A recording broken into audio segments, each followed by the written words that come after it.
আসসালামু আলাইকুম এভরিওয়ান। আজকে আমার লাস্ট এক্সাম ব্লগ তোমাদেরকে দেখাবো। আর আমি এই এক্সামে লাস্টে মনে হয় আমি বিজ্ঞান এক্সাম নাকি কোন এক্সাম পর্যন্ত তোমাদেরকে ভিডিও দিচ্ছিলাম, ঠিক মনে নেই আমার।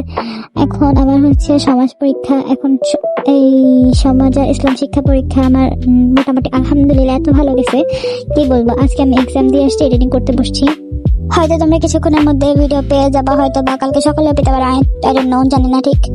তো তোমরা আমার স্টাডি ব্লগ গুলো দেখতে পারো, আর আমি তোমাদেরকে কিছু টিপস দিব যা তোমাদের স্টাডিতে অনেক কাজে দিবে।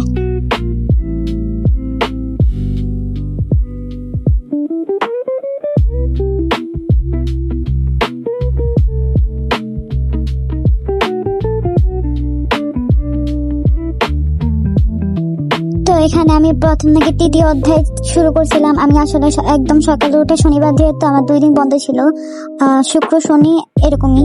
তো আমি শনিবারে উঠে সকালে উঠে 2 অধ্যায় শেষ করে ফেলছি।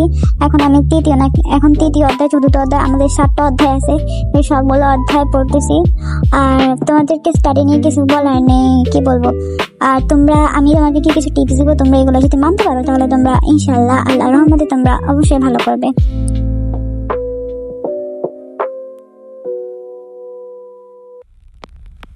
আর আমি বলবো না আমি এত ভালো স্টুডেন্ট বা আমি ক্লাস টপার, এরকম কিছুই বলবো না। আমি আসলে অ্যাভারেজ একটা স্টুডেন্ট। তাও আমি তোমাদের সাথে কিছু টিপস শেয়ার করবো, এটা তোমাদের অনেক কাজে দিবে। তো তোমরা যখন ফার্স্টে পড়তে পারবা, তখন তোমরা তোমাদের ফোন টোন সব অফ করে দিবা। আর একটা নির্দিষ্ট টাইম সেট করবা, 40 মিনিটের বা 45 মিনিটের, এরকম টাইম একটা সেট করে তোমরা যতক্ষণ পারো পড়বা, রিডিং পড়ে যাবা। ফার্স্টে তোমরা 10 মিনিট রিডিং পড়বা। রিডিং পড়ার পরে বইটাকে বন্ধ করে দেখবা তোমার কিছু মনে পড়ে কিনা। যত তুমি ব্রেনের উপর প্রেশার দিবা, ততই তোমার পড়ার প্রতি মনোযোগ বাড়বে বা আগ্রহ হবে। এরকম করতে করতে যখন ধরো হয়ে গেল, মোটামুটি তোমার পড়া সবই হয়ে গেল, তারপরে তুমি আবার খুলবা। এখন তুমি আস্তে আস্তে এগুলোকে বুঝে পড়বা। বুঝে পড়ার পরে তারপরে এগুলোকে মুখস্থ করবা, ইনশাআল্লাহ ঠিক হয়ে যাবে।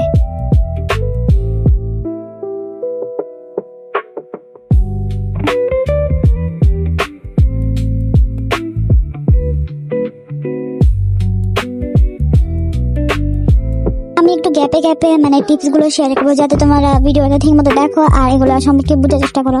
আর আমার স্টাডি ব্লগ দিয়ে তোমরা মনে করো না আমি সারাদিন পড়ায় ফেলে উল্টা মারি। আমি যখনই পড়তে বসে, তখন আমার একটা ফ্রেন্ড মেসেজ দিছে। আমার অনলাইন ফ্রেন্ড গুলো আমাকে বলে তুমি অনেক সারাদিন পড়তে থাকো কেন। আমি সারাদিন পড়ি না, আমি নির্দিষ্ট টাইমেই পড়ি। ওরা উল্টাপাল্টা টাইমে মেসেজ দেয়। তো যাই হোক, আমি মাঝে মধ্যে আমি একটু ফাইজলামি করি। ধরো আমি মাঝে মধ্যে পড়ার থেকে ব্রেক নিই। 45 মিনিট পরে কিন্তু তোমরা নিশ্চয়ই ব্রেক নিবা। ব্রেক নেওয়ার পরে তোমরা ফোন চালালেও চালাতে পারো, নির্দিষ্ট 5 মিনিট। ফোন 5 মিনিটের উপর 1 মিনিট চালাতে পারবে না, এটা আমি বলতেছি। আর তোমরা চাইলে তোমরা যদি কমেন্টে বলো, আমি তোমাদেরকে সামনে ধরো স্টাডি ব্লকে তোমাদেরকে আমার ডেইলি রুটিনটা দিয়ে দেবো, বা পড়ার রুটিনটা, যা তোমাদের স্কুল শুরু হওয়ার পর তোমরা এটাকে নির্দিষ্ট টাইমে কাজে লাগাতে পারো। ইনশাআল্লাহ এটা তোমাদেরকে অনেক ভালো কাজে দিবে।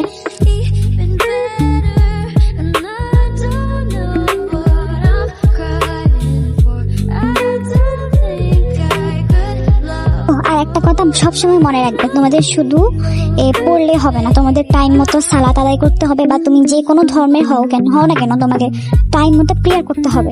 আল্লাহ তোমাদেরকে যত তুমি আল্লাহর কাছে যাবে, তত আল্লাহ তোমাকে দিবে। আর সবসময় একটা মুখের মধ্যে জিকির রাখবা, রব্বি জিদনি ইলমা, রব্বি জিদনি ইলমা। এটা নিশ্চয়ই আল্লাহ তোমাদেরকে জ্ঞান দিবে। আমার কথা হতে পারে তোমরা বলতে পারো আমি এত জ্ঞান দিই কেন। আমি আসলে জ্ঞান দিই না, আমি সবসময় উচিত কথাই বলে, বুঝছো আমি কি বলতে।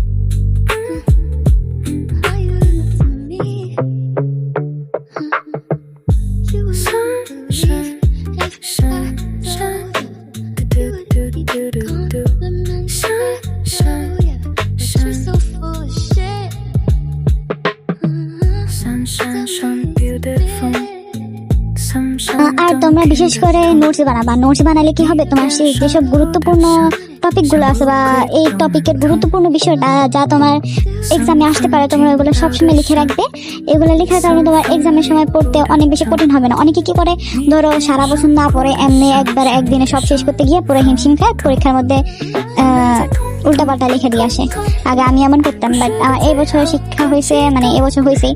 আর আমি কিন্তু ম্যাথে অনেক দুর্বল। এবছর আমি ম্যাথের মধ্যে পুরো ডাব্বা মারছি, আমাকে বলিও না। ইনশাআল্লাহ আমি ফাইনালের সময় ম্যাথে ভালো করবো।